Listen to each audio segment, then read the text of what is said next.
Welcome to Through It All. I've Got You with Mark and Sharanda. We're in season 3, episode 1, and yes, it's been a while, but we're back. How you doing, baby? I'm well. How are you? Doing well. It is her fault why we're not back, and that's just what it is. It's her fault. Not my fault. Why you say that? Because it's not. I said that to see what genuine reaction I would get, and I figured you may throw something on the set, but no, you're not a thrower. You don't do that kind No. of stuff. I just want to see your reaction. But no, it's not your fault. I've been wanting to get this going. I've said it a couple times, and I just hadn't got everything set up while you just sit back, smile, and wave, and look pretty while I get it set up. What did you tell me a couple minutes ago? This is your production. It's my production, so it's up to me to get it done. So, men of the house, when it's your production, it's on you. She did help tell me to move something. She didn't move it, but she told me to move it, That's right. and I moved it. So, well, we're glad to be back. We've been busy, as I'm sure you all have. Thank you for the continued support. Thank you for continuing to download and comment on our podcast. We definitely want to come this season and have a consistent message that we give you. We've been learning a lot in these last few months. We've had a lot going on in our individual lives, Yes. a lot going on in business. I don't know if you see our shirts for those that are watching. This episode is brought to you by the Brooks Realty Group, even though it doesn't say that on the shirt. It says, it's one of our hashtags, real estate crossover. And came up with that hashtag because we both enjoy basketball. Our boys played basketball, and basketball crossover is, well, for those basketball heads, you know what a crossover is. It's a move to get you open. And so we thought about combining both real estate and our love of basketball, and our good friend Ramona at, what is her thing? Monet monogramming. Our good friend Monet Monogramming designed these shirts, or helped bring these shirts to life. And so we appreciate her doing that for us. And we've been busy in real estate. If you're looking to buy, sell, invest, or get into the business in North and South Carolina, reach out to us. We can help.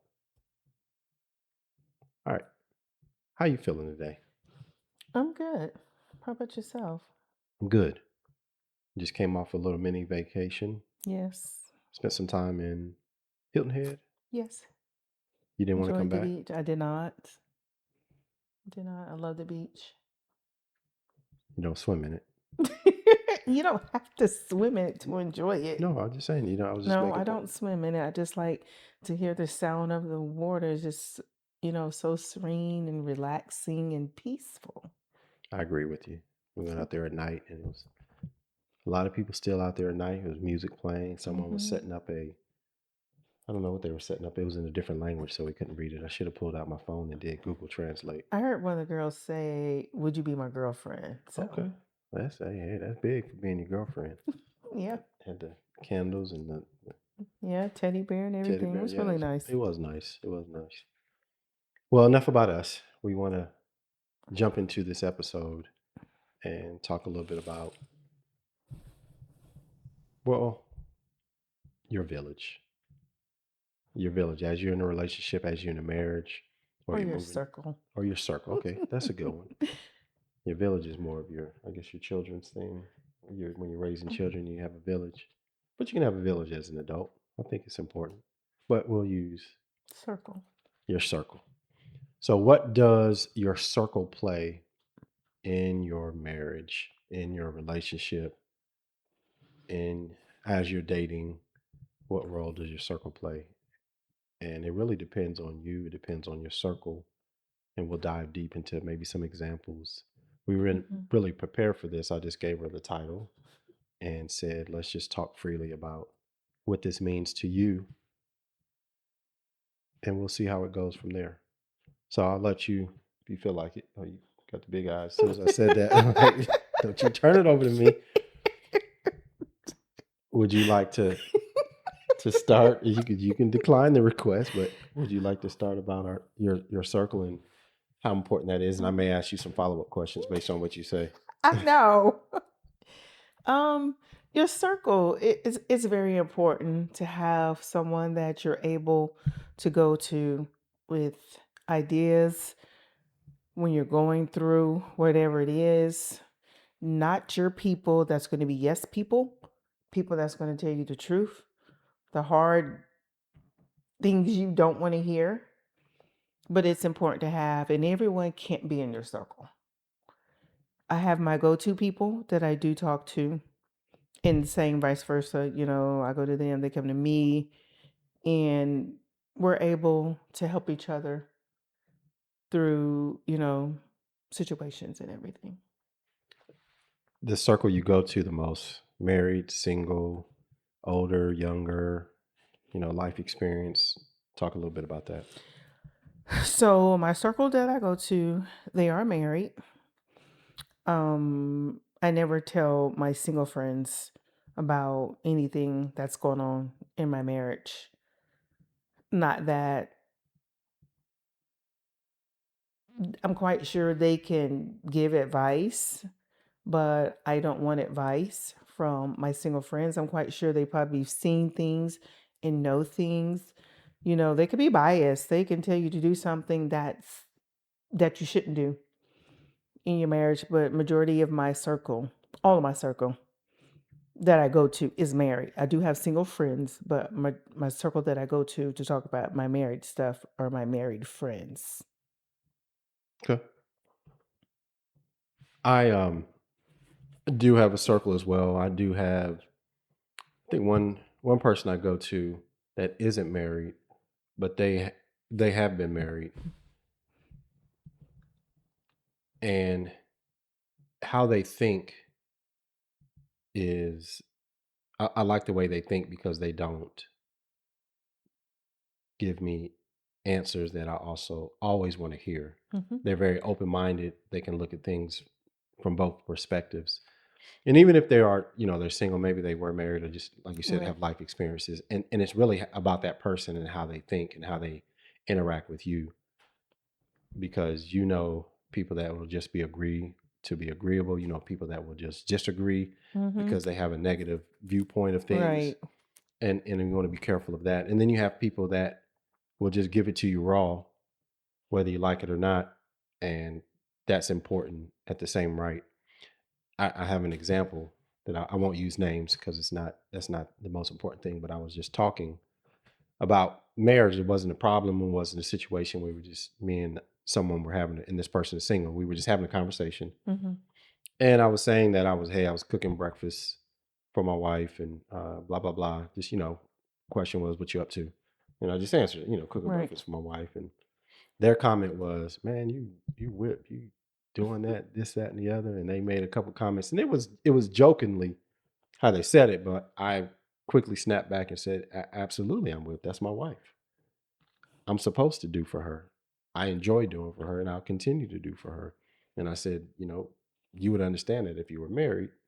You've never been married, so how can you Make joke fun. on that Hmm. when? And they quickly was like, hey, chill, chill. And it came out. They were like, "Listen, man, I enjoy your marriage. I'm just giving you a hard time. Like, I want that in my marriage." And it was cool to hear that part. Not that I didn't.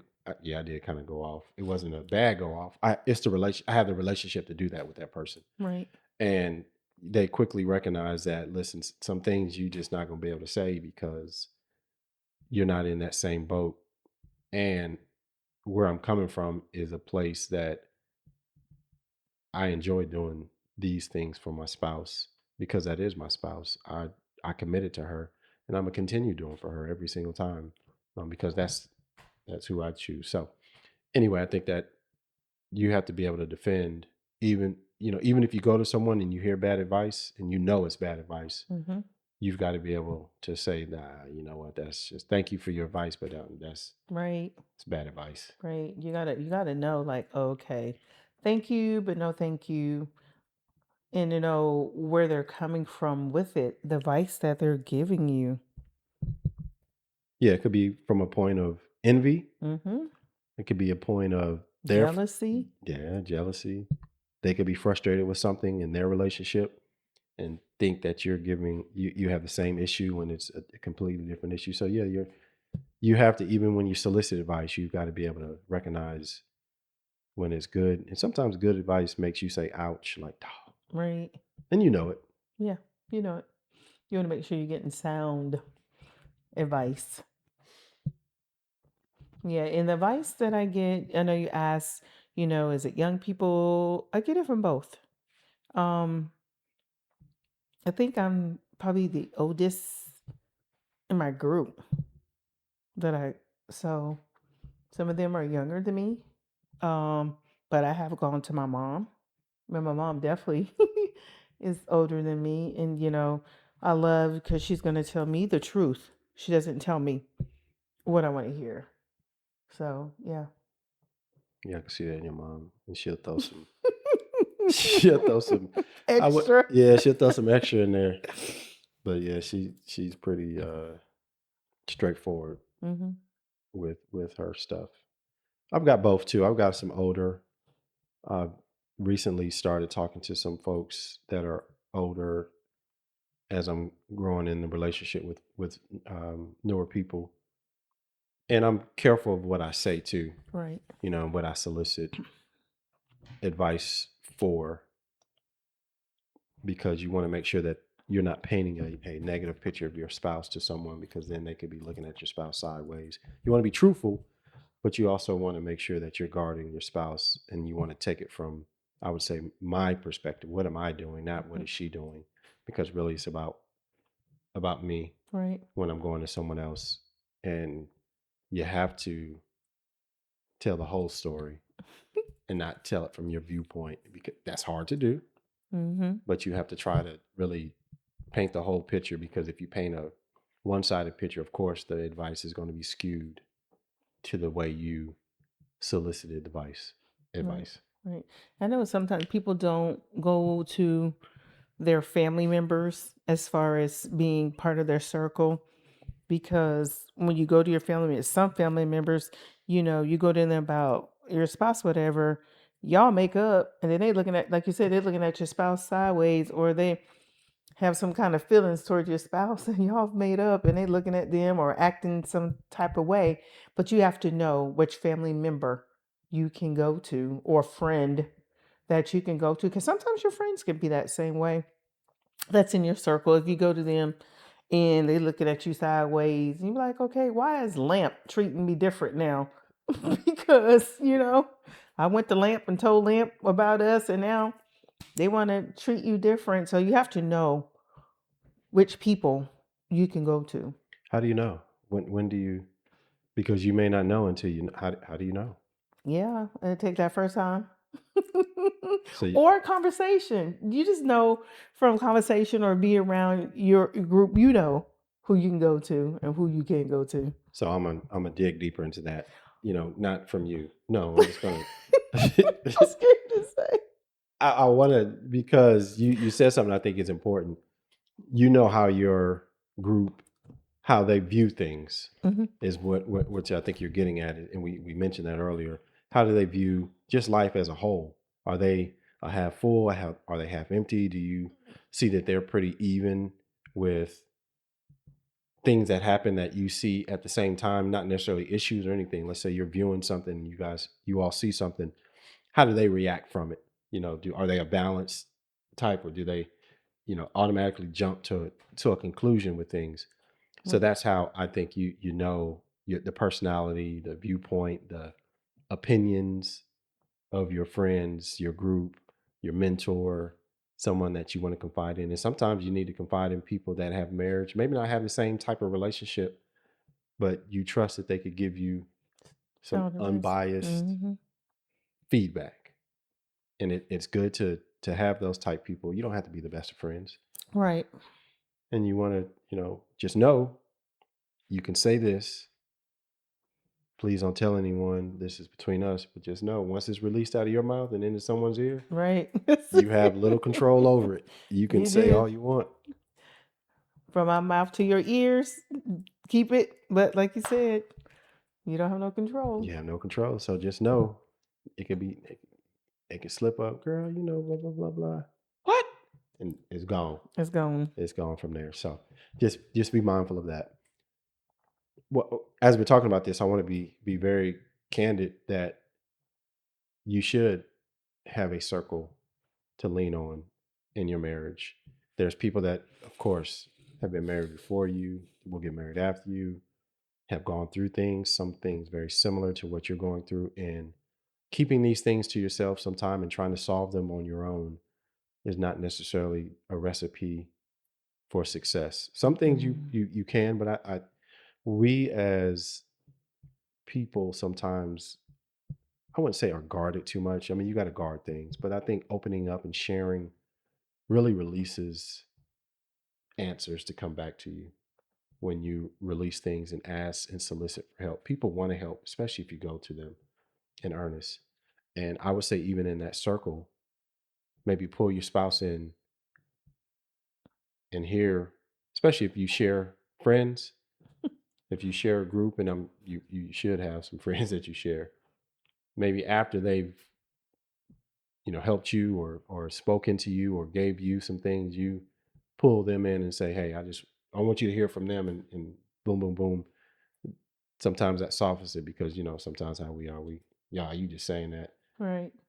So that's just a suggestion I have. That's true. And then when it's your turn to be that sounding board to give advice, make sure that you look at the whole picture. Yes, that's your friend that's coming to you, but all of us are wrong at some point. Hmm. And your friend could be dead wrong, and you want to be able to advise them, not just in their wrong, but how to get it right. Right. What are some things you can do to get it right? And then check in on them. How did you do? Did you apologize? Did you boom boom boom? Did you Mm, that check-in is important, and that's that accountability. They could have just given you could have given them some really good advice, and they just kept it right. and didn't do anything, and now they still walking around mad at lamp and mad at dress or whoever they are. So it's important. It is. It's important. You were saying that sometimes people don't talk to other people because they're guarded. And it's true. People, they are guarded because maybe they've been hurt before by telling a situation and it came back to bite them, whatever. And I understand being guarded. Like, you have to find that one you trust. And I guess that comes over time, looking, watching, observing your group, like, okay, I see how such and such flows. So I think I can go to them with this. You don't want your business spread all over the place. So yeah. Yeah, and it's gonna take time to develop that flow, that relationship, and when you have it, it's good to let them know. Listen, I'm gonna come to you from time to time with things, Mhm. and I don't mean to bombard you. I'm just trying to grow from it. I like your spirit. I like where you are. From what I see, I don't know. When y'all get home, y'all might be throwing dishes at each other. I don't know. I don't see that, and that's good. But and then if you have spiritual mentors or spiritual, what do you pastors or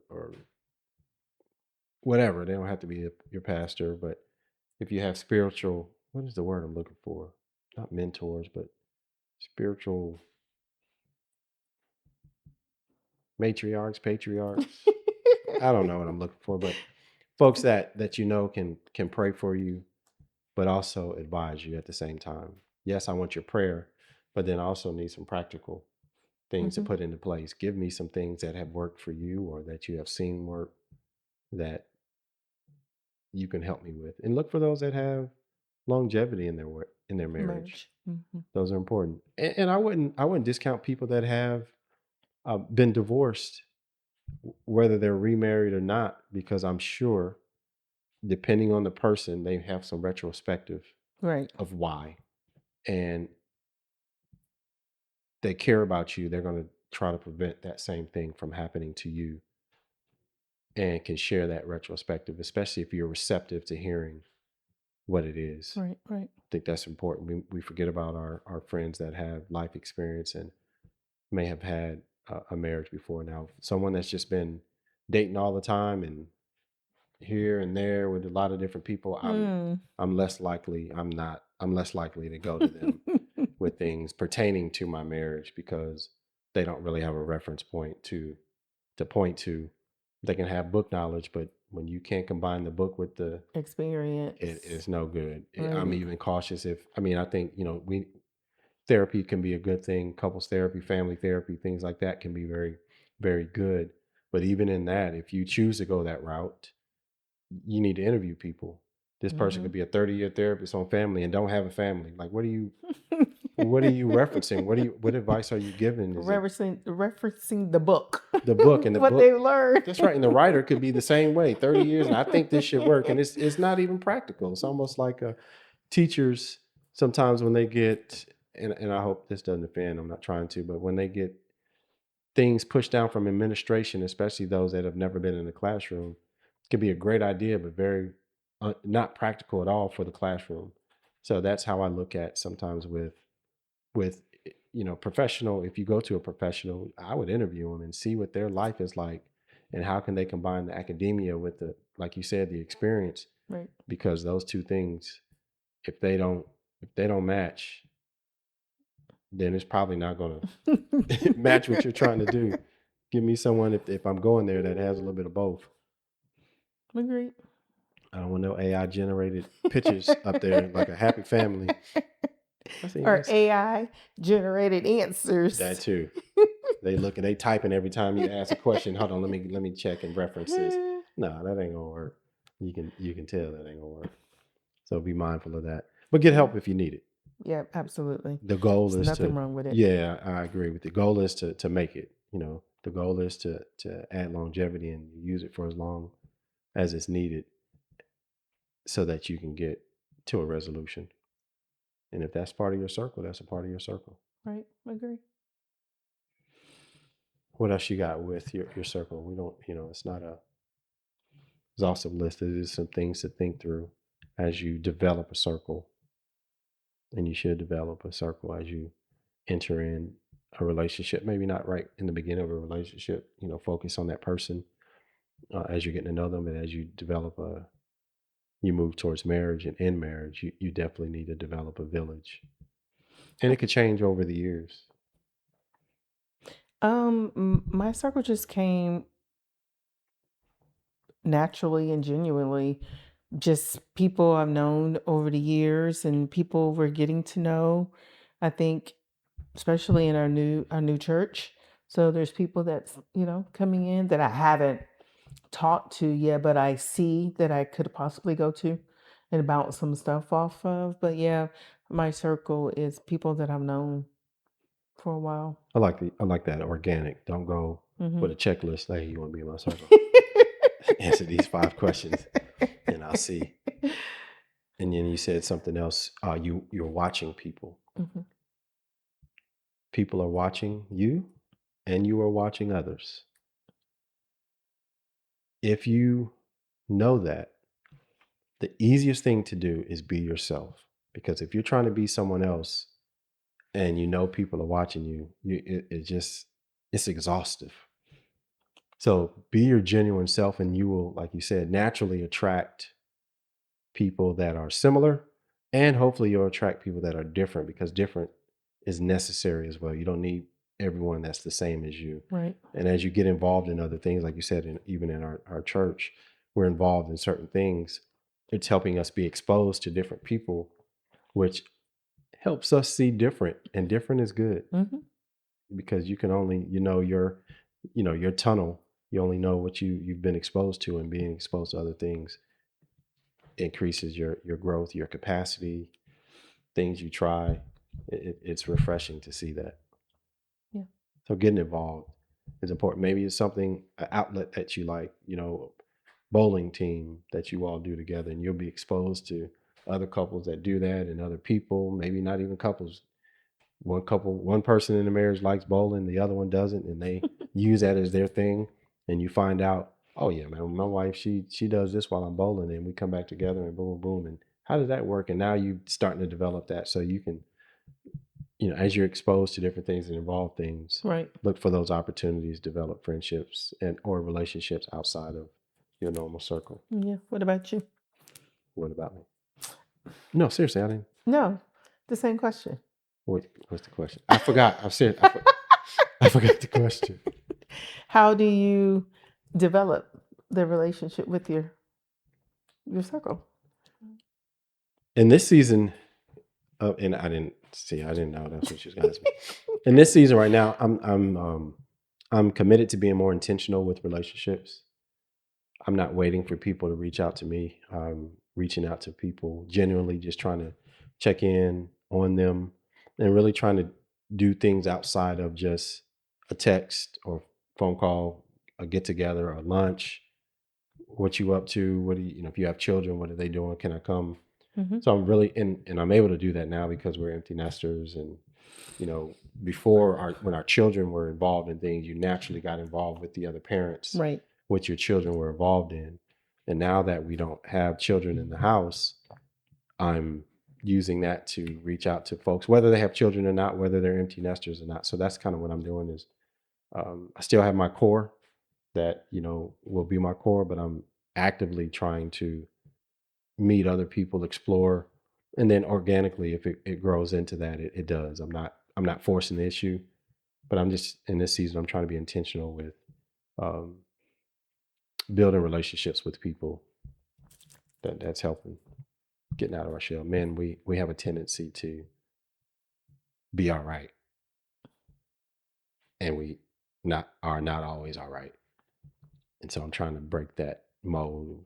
I'll still say I'm all right, and I'm all right, but I'm trying to make sure that I'm open to not being okay, saying when I'm not okay, and then listening and let someone pour into me when I'm not okay. It's funny you asked me that, and I don't know why I mentioned it like that, but our youngest, turned 21 on in June, a couple of weeks ago, and I called him, and I was just talking to him, and I was telling him how much just wow, has time has flied in 21 years. Our youngest is 21, and how proud of him I was, and I just started crying, and he heard me crying. He was like, "Dad, what's up?" I was like, "Man, I'm thankful for you." He's like, "You crying?" I'm like, "Yeah, man, I can't stop." And he was like, he ain't joke me. Usually he's a clown. I think he sensed the seriousness of the appreciation, and so after I got off with him, I kept crying for a little bit, and it was tears of joy. I wasn't sad that I'm getting older. I'm 21 years older than when I had him, because he calls me old.